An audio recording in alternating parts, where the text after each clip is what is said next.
welcome back to Live and Breathe Horses, and we're going on with our, well, coming to the end. Actually, this is the last chapter.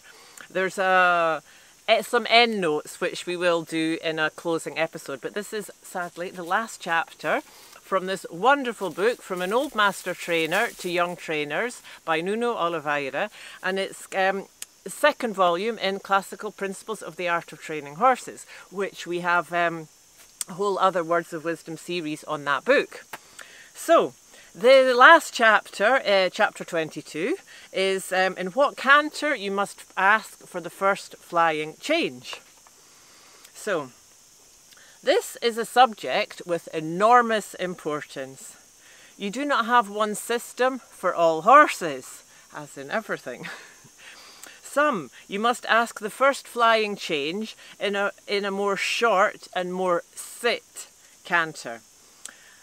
Others in a canter more large and less collected, and the roundness in each step more large. So still having roundness but being longer strides. Not to know in which canter you must ask the first flying change of a horse is a fault of observation, of reflection, and sometimes ignorance. Certain horses stay easily in a more large canter, and they stay more balanced and calm. To these horses you must ask the first flying change in that canter and confirm in that canter. Also, start the timed flying changes in this canter, and when they're confirmed and they start to reduce the canter, and you must know until what point you can reduce the canter so that the flying changes stay flowing and forward. I think flow is such an important thing there. If you can get the canter and which canter is my horse have more flow, that will be a good guide to which one.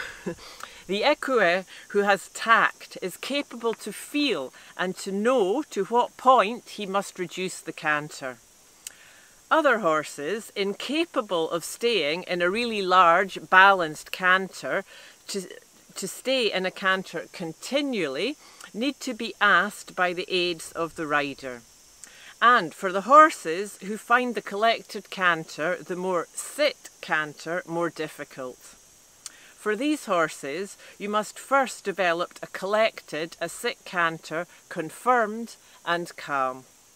Now, in that canter, you ask the first flying changes and do not let the horse change that canter until after the flying change. Only in this case, which takes longer than the first case, when the horse is able to keep this sit canter and do some changes. When he's able to keep that canter, do you do some changes, sorry. Stay always calm, and you must then start to enlarge the canter more. If he stays easy in this canter, you can ask some single changes, always with the awareness that he must stay calm and easy. To begin the time changes, in this case, takes longer, and on many occasions you must return to the shorter canter and ask single flying changes in the original collected canter. So it's always, I mean, we're human, we're going to make mistakes. So it's to acknowledge that and then always go back as far as you need to confirm the work, calm and light, and get the flow back.